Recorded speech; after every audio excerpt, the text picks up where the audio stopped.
So you may have noticed that there wasn't a video between the Dallas Stars and the Arizona Coyotes that happened on Sunday. Right now it is like 15 minutes, probably closer to about 5 to midnight Tuesday morning. So as I'm recording this, I'm going to be mentioning the game that's coming up as in happening today. In reality, it's probably happening closer to tomorrow as I say it right now. But it's basically today. So as we know, YOTES lost to the Dallas Stars 4-2. But I'm not here to talk about that. That's going to be a game that's left uncovered. Just kind of like, you know, a couple other games that have happened over the course of the season. And the reason being, as per usual, it's the physical stuff.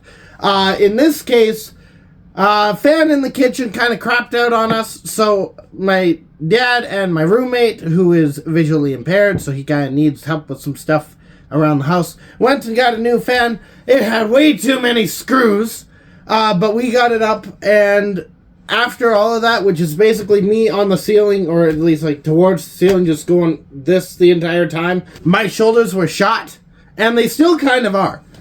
But it gave me a time to reflect on what this channel is going to mean to me. Because for me to provide something where I'm kind of like, I'm working towards a goal, and it's not necessarily the subscriber thing here, but it's a good time for me to learn how to manage my time properly and my body properly if I want to do this on the live stage when I get into broadcasting, because I'm very determined I want to get into broadcasting. But it's given me that time to reflect on what it looks like between life and work when it comes to my body. It's a really hard thing for me to balance considering what my body does. I've mentioned before I have got a condition called Ehlers-Danlos syndrome, which essentially means that my connective tissue does not like me. So it leads to chronic pain. It leads to a whole bunch of other things. Actually, right now, I don't know if it's noticeable as much now. The swelling's gone down. But this hand is a bit swollen in comparison to this hand. It's still kind of noticeable. So I've learned a couple things about balancing work and life, which I'm calling this work. I don't get paid for it, but who knows, that could change. As far as I'm concerned, regardless of whether or not I get paid for this, this is kind of my work life. This is what I want it to be, if not on YouTube on a live network. I want to analyze the sport that I love. And it's taken me a bit of time to understand how that's going to work where my body is concerned. And the way it's probably going to work is I have to understand that there are some things that I cannot do. Be it within these videos, I might not be able to do the slapstick humor that I like to do. Be it with life, where if something goes down that maybe I shouldn't fix, I have to hire someone.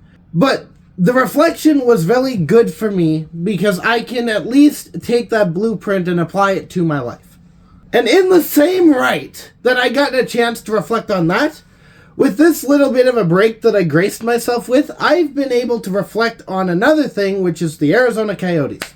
And that's what I want to talk about today. It's reflecting on what this year has meant for the team and what maybe is going on. As we know, before this 14-game stretch, which is past us now, where the Coyotes went 0-12-2, the Coyotes were 2 points out of a playoff spot. Then they collapsed a bit. Everyone was up in arms about it. Some people were content. Other people were very much not content. Hey, look, it's me. I'm the one who was not content. There's one guy on X that is very much obsessed with lambasting the team, and there are some points of his that I agree with. Other people who have been around the hockey Twitter scene, especially where the Coyotes are concerned, will know who I'm talking about and probably not agree with the fact that I agree with some of his points. But again, that's not what I'm here to talk about. I'm here to talk about the reflection of this season and what it could mean for the next season. Obviously, there's some good things to look at. Like, you've got Cooley and Genther. They look absolutely on fire together, which could lead into something that looks in a similar dynamic, maybe not to the same caliber, but same kind of idea, where you've got Draisaitl and McDavid. They look that competent together. But I want to touch on what I think happened during that 14-game stretch of time where the Coyotes basically went winless. And I think it's best demonstrated, actually, in the loss against Dallas that happened on Sunday. Because there was someone that took to social media. I'm going to refer to them as Person A, and I'm Person B, because I'm going to share my bit of a story as well. So, Person A goes to a restaurant, and they sit down next to a couple Arizona Coyotes players. 6 of them, to be exact. And she says to these people, "Hey, you played a really good game today. It was really cool to see." Which, you know, on the surface is fine. She was responded with a nod. Which, if you're looking at this as a fan, you're thinking, okay, why is my hero, who I look up to, acknowledging me, who had just told them that they played well? I didn't ask for an autograph. I didn't ask for, photos or anything like that. I just wanted to let them know that they played well. And they respond to me with a nod. And that got me thinking, why would they, as professional hockey league players, respond with a nod? Well, it comes down to a couple things. This is after a game where they lost to Dallas, after losing to Dallas 2 games ago. So they're trying to recover from that. They played in Arizona, so they're going to a restaurant, in this case Scottsdale, where they probably had fanfare all the way to the restaurant. So they're probably tired from that. But they're also playing in a situation, in a condition that's uncertain. They are currently built on sandy soil, and if you have ever gone to church or you've ever been involved with Christianity, you've probably heard that term before. Whereas, if you build your life without God, you're building it up on sandy soil, and if you build it on Christ, you build it on rock, which is stable.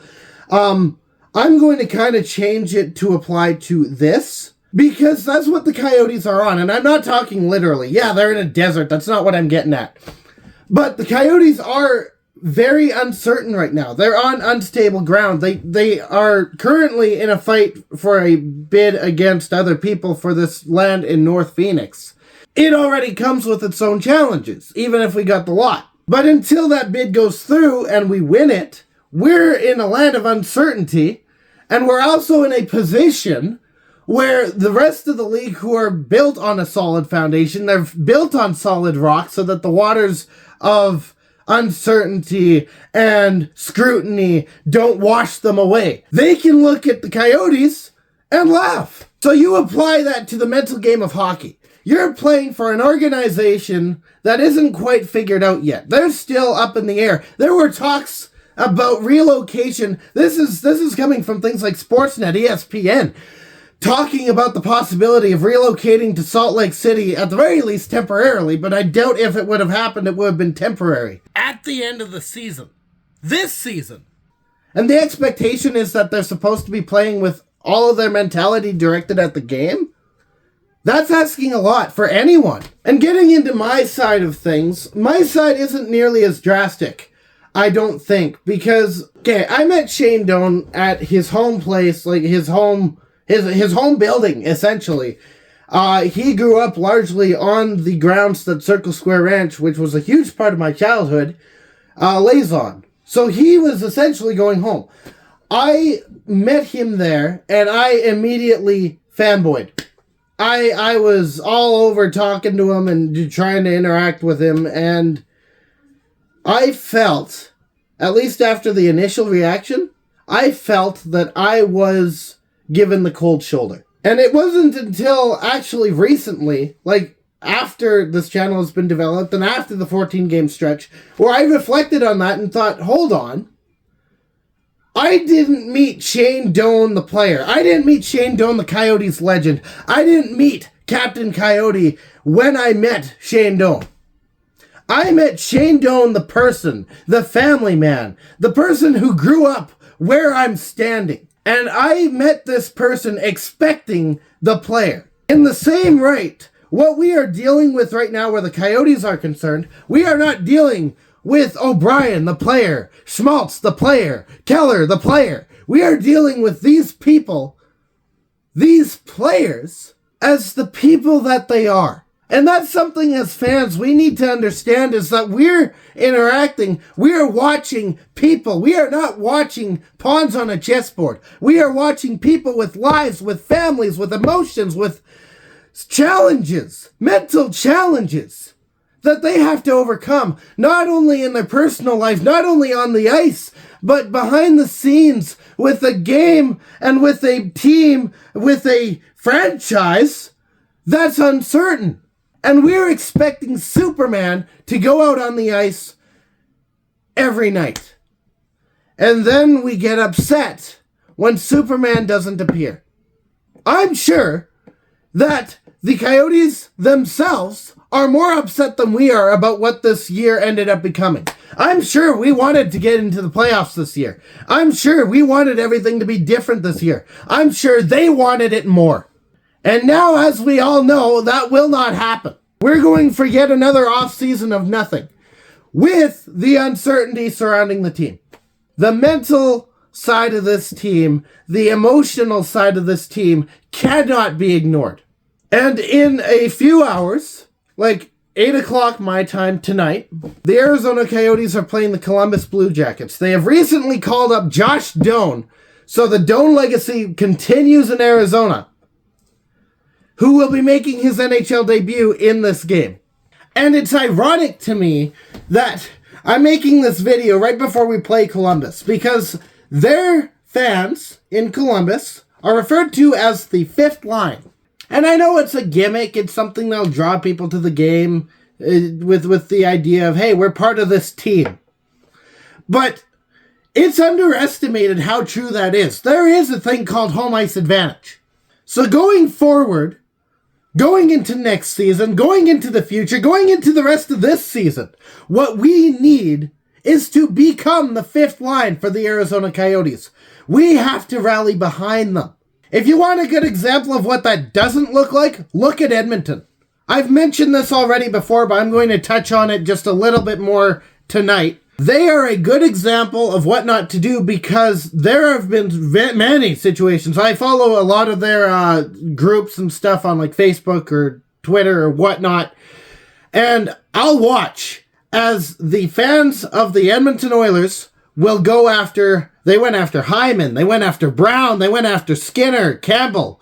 Heck, recently they went after the arena anthem singer of an away game because they couldn't find anything to criticize in an 8-3 win against Buffalo. That's a fan base that only knows how to complain and be upset about something. And that's not what you want when you are looking for support. You want someone, you want a unit that will stay united through everything. You don't want people who will pick apart everything and find something to be upset about. I can say that standing on my high pedestal, knowing what I've done in the past, what I've done with these videos. But I can admit that I was wrong to do some of the things that I've done, to say some of the things that I've said. I can say that maybe some of my scrutiny against this team was not given at the right time. I was an Oilers fan for a team that doesn't need Oilers fans right now.